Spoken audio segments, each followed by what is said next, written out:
Hello, dear friends and companions. Don't forget to follow me on Instagram, subscribe me on YouTube, and join my Telegram channel where I wrote my ID in the caption and description and in all the videos at the bottom corner. Follow me so that I can present the best story to you. Our story today. Welcome to the deep dive. Today we're tackling a story that really gets under your skin. It touches on hope, struggle, and just devastating reality in our world. We're talking about the tragic journey of Iryna Zarutska. She was a 23-year-old Ukrainian refugee, her life just full of promise, and then brutally cut short. It shocked a nation, really, and kicked off this massive national debate. It really did. And what's truly fascinating here, beyond the immediate horror of it, is how Iryna's own story, fleeing war in Kyiv, seeking safety in America, how that quickly became this focal point for much bigger questions. Yeah. We're talking huge societal discussions about justice, public safety, how vulnerable refugees are, and frankly, the cracks in our systems. So our mission today, yours and mine, is to understand not just what happened that night, but why. Why did it spark such intense discussion? And what does it tell us about these systemic problems that really demand our attention? Exactly. And we've pulled together a lot of material for you. Everything from really personal accounts of her journey, chilling surveillance footage, the political arguments, the national outrage. We're going to try to distill it all, give you the full picture, all the nuance, some surprising facts maybe, and really dig into the complexities. So to really get a handle on this, we have to go back to the beginning, to Kyiv, Ukraine, a vibrant, historic city. That's where Iryna was born back in 2002. And there's this detail, it's quite poignant, isn't it? Her name, Iryna, it actually means peace in Greek. Wow. Yeah, a name that just stands in such stark contrast, all this cruel contrast to the turmoil she went through. Kyiv itself, our sources describe it as bustling, steeped in history, the Dnieper River flowing through it. Yeah. A beautiful ancient backdrop to her childhood. Yeah. That name, peace, it really does underscore the irony, tragically so. Yeah. She grew up in what sounds like a modest but warm family. Her parents, ordinary jobs, but they place this huge emphasis on education, on creativity. Right. And that early environment, being immersed in Kyiv's rich culture, it was clearly fundamental in shaping her artistic spirit. It made her the vibrant, hopeful young woman she became. Those early influences are just so crucial to understanding the potential that was later lost. And from a really young age, she was apparently just bursting with creativity. Right. Her family remembers her crayon drawings, just alive with color, this unbridled imagination. Her talent was obvious early on. She did well in art classes, won school contests. Her mom even recounted how Iryna would spend hours, just hours, lost in her colors and canvases. Wow. And she didn't just, dabble. She pursued it seriously. Graduated from Kyiv's Synergy College with a degree in art and restoration. That's quite specific. It is. And it wasn't just a piece of paper for her. It was this deep connection to Ukrainian history, to culture. She loved restoring old artworks, breathing life back into them, kind of like she was trying to do with her own life, maybe after the war. That's a powerful parallel. Friends from university remembered her having fresh ideas, being a leader in group projects, just energetic, collaborative. And beyond art, she absolutely adored animals. She had this dream, a sweet dream, of maybe becoming a veterinary assistant one day. It shows such a love for life, doesn't it? And a desire to contribute positively. Definitely. This deep connection to art, to history, combined with that desire to care for living creatures. It really paints a powerful picture, doesn't it? A young woman deeply engaged with the world, driven by this positive, hopeful vision. Her creativity wasn't just a hobby. It feels like it was almost an antidote to the chaos she was born into. Yeah. It's such a critical backdrop for understanding the immense potential that was lost. She wasn't just existing. She was actively trying to create, to restore, to nurture. That optimism is just heartbreaking in retrospect. But even with those dreams, life in Ukraine, it was far from simple. Far from the peace her name suggested. Starting around 2014, you had the Crimea crisis, the conflicts erupting in the east. Right, the Donbas region. Exactly. Iryna was just a teenager then, but she witnessed firsthand these significant political economic tensions ripping the country. She saw the Maidan protests, those huge pro-democracy demonstrations that really reshaped Ukraine. A defining moment for that generation. Absolutely. And sources tell us, while those events strengthened her resilience, gave her this fierce national pride, they also planted this deep-seated fear, a fear of instability, this anxiety about her country's future. And that provides such crucial context, doesn't it? You see how growing up in that kind of environment, even before the full invasion, It shapes you profoundly. For sure. It built her resilience, yes, absolutely. But it also instilled this deep, almost desperate longing for real peace, for stability. And that's exactly what she later saw in America, making her eventual fate just all the more tragic. It's the story of someone constantly searching for solid ground. Then came 2022, Russia's full-scale invasion, and it just shattered everything. Kyiv, her home, transformed into this unimaginable nightmare. Relentless bombing, the sirens, just constant suffocating fear. Hard to even imagine. Iryna was only 20. She was forced to flee with her mother, her sister, her brother. Sources recount how they first hid in underground shelters, sometimes for days, even weeks. Oh my gosh. Iryna herself described it in family interviews. She said it was like being imprisoned in darkness, but we held on to hope for the future. Imagine that. Yeah. Living underground, clinging to hope for a future you can't even see. That image, imprisoned in darkness but holding on to hope, it's incredibly powerful. And this journey, it wasn't just physical displacement, was it? It was this profound emotional, psychological upheaval. Totally. They managed to flee through a U.S. refugee program, one the Biden administration launched specifically for Ukrainians escaping the war zones. But the journey itself, grueling, full of uncertainty. Iryna wrote about it in Family Memory. She said, "We left everything behind, but not our hope." Just think about that phrase. It wasn't a quick flight either. They took a bus to the Polish border, waited, finally flew to America, spent time in a refugee center, navigating all the bureaucracy, a new language. Must have been overwhelming. Absolutely, before eventually making their way to Charlotte, North Carolina, leaving everything behind for hope. Such a universal refugee experience, isn't it? It just underscores the incredible courage, the vulnerability, the sheer will involved. So after that incredibly difficult journey, they land in Charlotte, North Carolina. Big city, modern, known for its public transit.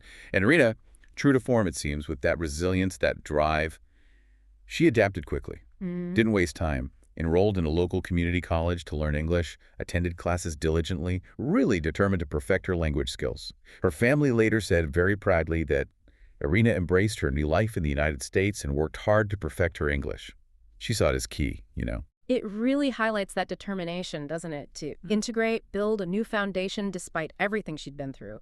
And she quickly found a job, right, at Zeffy's Pizzeria. Yeah, a local spot. Colleagues apparently knew her as this smiling, incredibly responsible young woman. Her work ethic, her positive spirit just shone through, and she'd recently moved in with her partner. That's a big step. It is. It symbolizes not just connection, but that hope for stability, doesn't it? A tangible move towards that American dream of peace she must have longed for. And her art, of course, it remained central, vital. She never stopped creating. Painting scenes that sort of blended Ukraine and America, like a visual diary of her journey. That's beautiful. Friends remember these vibrant pieces. Kyiv's architecture mixed with Charlotte's skyline. She didn't sell them, though. She gifted them to friends. Tokens of affection, symbols of her new life, like gratitude, you know. A lovely gesture. Her Instagram page was this bright window into that world. Showcased her work. Like, there was a post from June 9th, 2025, just a beautiful flower painting. But interestingly, her X account at Iryna Zarutska showed a completely different side. Oh, how so? Well, the bio stated, and I'm quoting here, "We shouldn't have to live like this, facing an inconvenient truth. The blatant lie we're forced to believe is killing us." Wow, that's intense. Yeah. Very few followers. Yeah. Posts were much more political, reflecting on global injustices, not personal or artistic stuff. It suggests that while she was, outwardly embracing her new life, those deeper scars from the past were still there, still resonating. That contrast is incredibly telling, isn't it? Between the personal, artistic Instagram and the politically charged X account, it suggests that while she was finding joy building this new life, those inconvenient truths she'd witnessed, the injustices, they were still very much alive inside her. Maybe fueling this quiet need for advocacy, or at least awareness. A need to speak out even to a small audience about the trauma she'd experienced. It shows someone grappling with both personal healing and the world's brokenness. She's also found a lot of comfort in simple things. Escaping the war memories, Loved walking in Charlotte's big parks, connecting with nature, finding peace in the green spaces. Nature can be healing. Totally. Friends consistently said she always smiled, stayed positive, even when homesickness must have hit hard. Just incredible spirit. And she stayed devoted to her family back home. Supported them financially, sent part of her income back to Ukraine. Carrying that weight. Yeah. Sources even note she developed a real liking for American food, especially pizza. Huh. Fitting with the job. Right. Nice little connection there. It paints such a powerful image of resilience, selflessness. She really did embody that hope of refugees, didn't she? Striving for a new beginning, maintaining optimism, remembering her roots and responsibilities, building a future not just for herself, but for her family, while still finding those moments of joy. Then came August 22, 2025. Her day started like any other. Just routine. Which, for a refugee, that routine often represents this hard-won sense of normalcy, of safety, Yeah. after fleeing horror. That stability's precious. She woke early, probably had coffee, got ready for her shift at Zeffy's, completed her workday, making pizzas, chatting with customers. Colleagues later said she seemed cheerful. No signs of trouble, no hint of the terror waiting just hours later. And the sheer normalcy of that day, that's what makes what happened next so incredibly jarring. It just underscores how fast, how unexpectedly life can be changed forever, especially for someone who's already endured so much. That peace, so carefully built, shattered. After her shift, around 9 p.m., Iryna headed to the light rail station, completely unaware. But on that train, sitting behind her, was a man whose past was just a stark, chilling contrast to her journey of hope, to Carlos Brown, Jr., a 34-year-old homeless man. And this is where the story broadens, isn't it? Moving beyond Iryna's personal tragedy to these bigger systemic issues, Brown's history. It's not just a list of crimes, it's really a narrative of repeated systemic failures. Failures that many sources point to as directly contributing to this tragedy. What kind of history are we talking A about? long one. His criminal record went back to 2011. Over 15 arrests, serious charges, Oh. armed robbery, felony larceny, breaking and entering, communicating threats. Wow. But here's the crucial part, the part that sparked so much outrage later. Many of those charges were repeatedly dropped, or reduced, or resulted in minimal penalties. So he was left free, essentially, to continue this pattern. Some sources called it a litany of failures by the justice A system. litany of failure. And on top of that, his family later said publicly he suffered from serious, persistent mental health issues that were tragically left untreated or at least inadequately addressed by that same system. This becomes deeply troubling, right? If the system knew about his long criminal history, these serious charges, and his mental health struggles, why was he free? Why was he on that train that night? Where did it break down? Exactly. That question is right at the heart of the national controversy this case ignited. Our sources really dive into it. It bridges both criminal justice policy questions about bail reform, lenient sentencing, and the critical need for mental health care. Two huge issues. Huge. On one side, arguments about the justice system being too lenient. On the other, the desperate need for mental health support systems that actually intervene before someone becomes a danger. This single case just exposed these massive gaps where the systems failed to connect, failed to address his complex needs with devastating results. So Iryna boards the LYNX Blue Line, Charlotte's main light rail, used safely by thousands every day. She had a ticket, just a normal passenger trying to get home. Surveillance footage, later released by CATS, the transit system, it captures these moments. Yeah. It's chilling. You see her enter the car, khaki pants, dark t-shirt. She finds an empty row, sits down, holds her phone, maybe texting, maybe listening to music, just completely unaware of the danger right behind her. That mundanity just amplifies the It horror. really does. These ordinary actions, they make what happens next almost impossible to process. As a viewer watching that footage, knowing what's coming, her vulnerability is just palpable. She has no idea. Only 4 minutes after she sat down, Yeah. the unimaginable. Brown, sitting behind her, pulls out what looked like a knife.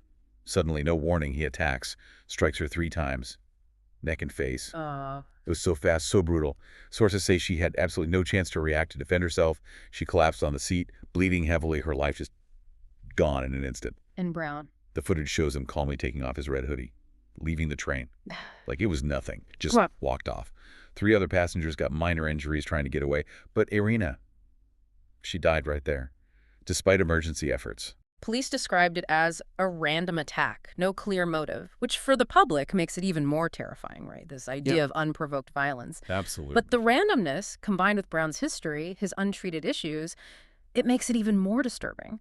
It points less to a truly isolated random act and more towards, well, a profound systemic breakdown. It forces you to ask if this randomness was actually an inevitable consequence of missed signals, of failures to act. Police arrested Brown quickly, not far from the station. He had a minor injury himself, got taken to a hospital. But for Iryna's family, the news was just devastating beyond words, plunged them into this unbearable grief, Understandably. complete shock. They issued a statement conveying their loss, their anger. Her mother screamed, her sister wept uncontrollably when they heard. Their Iryna, who survived war, died violently in the place she sought safety. It's unimaginable pain. Their statement, it was heartbreaking. Iryna was kind and hardworking, deeply loved by her family and close friends. She came here seeking peace and safety, but her life was stolen in the most horrific way. And even in that profound grief, they immediately called for reforms, didn't they? That highlights how quickly this transcended personal loss.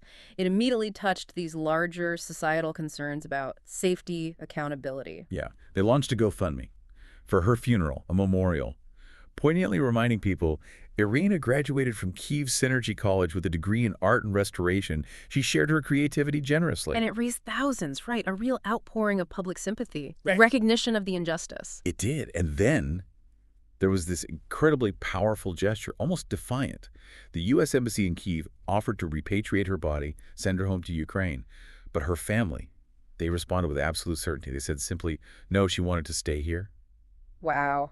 That decision, it's incredibly significant, isn't it? It just powerfully underscores her commitment to her new life in America. Right. That this was her chosen home, even in death. It solidifies her status, not just a victim, but this potent symbol, a young woman who made a courageous choice to build her future here, only to have it tragically destroyed.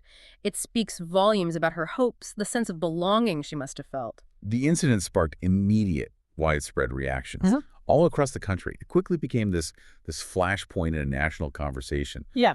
Brought a lot of existing tensions to the surface: crime, justice, mental health. Right. And this is where you see that critical thinking piece come in. Recognizing how diverse viewpoints, often deeply polarized, erupt from a single tragedy. The reactions here split quickly along political lines, exposing these deep-seated tensions about policy, safety, ideology. Charlotte's mayor, Phil Isles, she was one of the first prominent voices. Yeah. Directly blamed a failed justice system. Said it allowed Brown, with his known history and mental health issues, to remain free. She stated publicly, the attack footage is heartbreaking. This is a senseless, tragic loss that highlights profound systemic failures. But then Brown's family offered a different perspective, equally compelling maybe. They responded, saying he desperately needed mental health help, not just freedom without support. They argued the system failed him too by not addressing his underlying problems. And that creates this crucial tension, doesn't it? The mayor points to systemic failure in handling offenders focusing on public safety. Brown's family highlights the equally critical failure in providing mental health support, arguing the crime stems from untreated illness. Two sides of the same coin, almost. Exactly. Both arguments lead to the same tragic outcome but suggest different, though interconnected, root causes. It forces us to see the multifaceted nature of the problem. The local community in Charlotte was just stunned, understandably. Discussions about transit safety blew up immediately, people asking basic questions. Why weren't there guards right there in the car? How did Brown, a known offender, even get on without a ticket? Valid question. Authorities noted officers were on the train, but in the front car, not Iryna's. Mayor Lyles quickly promised more officers on the Blue Line. But these local questions, they rapidly went national, became part of this much larger politically charged debate. It's fascinating how a specific local tragedy instantly becomes fuel for national policy debates. This incident fed an intense discussion on criminal justice policies, especially those in Democrat-led cities like Charlotte. Critics used it as evidence for what they saw as soft-on-crime approaches failing. Republicans reacted swiftly, very decisively, linking the tragedy directly to these broader policy concerns. Representative Brendan Jones, for instance, wrote quite pointedly, Iryna's death is the result of decades of Democrat prosecutors and sheriffs prioritizing their woke agendas over public safety. Strong language. Violent criminals offend with impunity while families live in fear. Representative Randy Fine went further, said he'd introduce legislation to hold judges accountable. Those 12-plus judges who let DeCarlos Brown walk free should face their day in court. No. Even former President Trump weighed in. Video address. Iryna was slaughtered by a deranged monster, a criminal that never should have been on the street. The White House added its voice, too, saying the most outrageous part of this story is that her death was entirely preventable. DeCarlos Brown should never have been on that train. A consensus that he shouldn't have been there, at least? Right. And the system failed. On X, the platform formerly known as Twitter, the outrage was just palpable. Johnny Midnight wrote, "Can't believe this happens and no outrage, nothing. National Conservatives posted, Iryna, a Ukrainian war refugee killed in an unprovoked attack. And Wokeness tweeted very explicitly, say her name, Iryna Zarutska, 23. Killed by a thug with multiple prior arrests. Zero national outrage. Though arguably there was outrage, just maybe channeled differently. And here we see the incident being immediately powerfully leveraged to underscore these existing political narratives. Now, regardless of anyone's political stance, the fact that this narrative gains such traction, it highlights a deep public concern about crime, about the perceived effectiveness of current policies. Yeah, that anxiety is real. It speaks to this profound anxiety many feel about maybe a revolving door justice system. And it raises that really difficult question for all of us. How do we balance the need for rehabilitation, addressing root causes like mental illness, with the equally critical demand for public safety and accountability? How do we protect vulnerable people? Not easy answers. Iryna's case just threw them into sharp relief. Media coverage was huge. Domestic, international, detailing the chilling video, the human tragedy. News outlets across the spectrum covered it. CNN described the video. Iryna enters the car, sits, unaware. FOX News. Chilling video shows the moments before the unprovoked attack, BBC wrote. Iryna Zarutska's murder sparked a debate about public safety and crime policy. Unlimited L shared the video. Career criminal arrested for the brutal murder. And the international reaction, particularly from Ukraine, it underscores this profound sense of betrayal, of heartbreak. Media there reported her death with shock, disbelief. People felt she symbolized so many refugees who flee terror for safety, only to find violence elsewhere. Awful irony. Newspapers lamented, "Our daughter killed seeking safety, only to find danger in America." The Ukrainian embassy in the U.S. offered deep condolences. It's just a stark reminder of how interconnected these issues are, how deeply such an event resonates across borders, amplifying that sense of injustice. Here in Charlotte, the local Ukrainian community responded with just, palpable grief and anger. Held vigils, lit candles for Iryna, demanded justice. Their collective sorrow was so evident. And on X, those posts just overflowed with outrage. Vizgrad24, that European news outlet, posted, Iryna, 23, a Ukrainian war refugee, killed in an unprovoked attack. These posts, with her picture, clips from the footage, they got millions of views. It fueled the debate, made sure her story wasn't forgotten. It really struck a nerve, didn't it? It became this powerful symbol. The sheer scale of the outrage, these serious questions about systemic failures, it eventually led to a major development.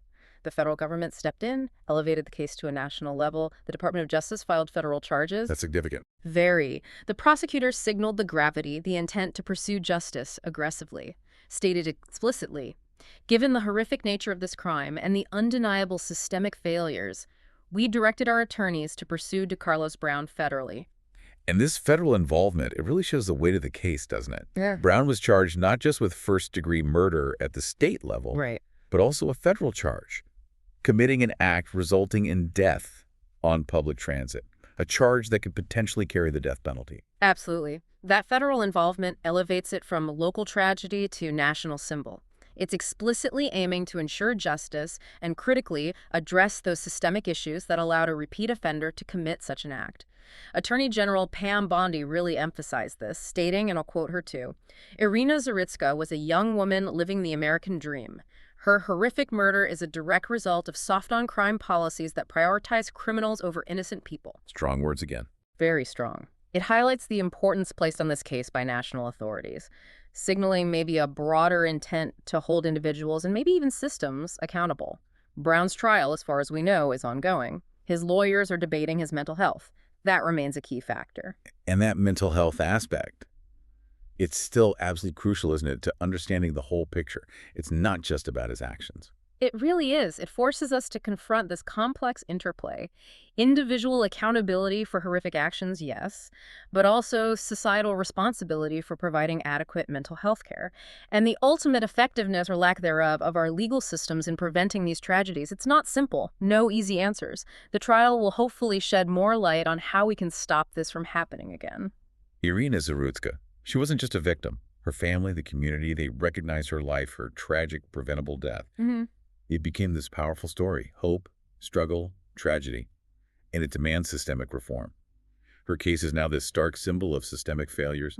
Why are repeat offenders free? Why isn't public transit always safe? And connecting that to the bigger picture, Iryna's memory is now directly linked to these calls for real, tangible change. Her family bravely launched a campaign for better security, for justice system reforms. Ensuring her life, cut so short, still has a lasting impact. Right. It's about preventing this in the future. Better transit security, yes. More robust mental health interventions that actually reach people in need. Fundamental reform of policies dealing with repeat offenders. It raises that crucial question for all of us, echoing across society. Can we truly learn from tragedies like this? Can we enact meaningful, lasting change, ensuring that the promise of safety isn't just an empty promise? Iryna Zarutska's life, from Kyiv's war-torn streets to Charlotte's avenues, it was just brimming with potential, a real testament to the human spirit's resilience against unimaginable adversity. Her tragic end really forces us, to confront uncomfortable truths about the systems meant to protect us, about our collective responsibilities. Her story makes you ask, what does safety truly mean? Especially in a world where people flee one danger only to encounter another. And what is our collective responsibility? To make sure that promise of a new life, the very hope that drove Iryna, isn't so easily extinguished by failures that are, frankly, within our power to fix. It's a question that goes far beyond this one case, asking us to look critically at our society. It's definitely a powerful thought to mull over. Her memory lives on, in countless posts, media stories, and most importantly, in the hearts of those who knew her and those moved by her story. And it's a deep dive that we hope leaves you not just informed, but really compelled to think more deeply about the challenges we face and maybe what role we can all play in addressing them. Dear friends and companions, don't forget to follow me on Instagram, subscribe to me on YouTube, and join my Telegram channel, where I wrote my ID in the caption and description and in all the videos at the bottom corner. Follow us so that I can present the best story to you.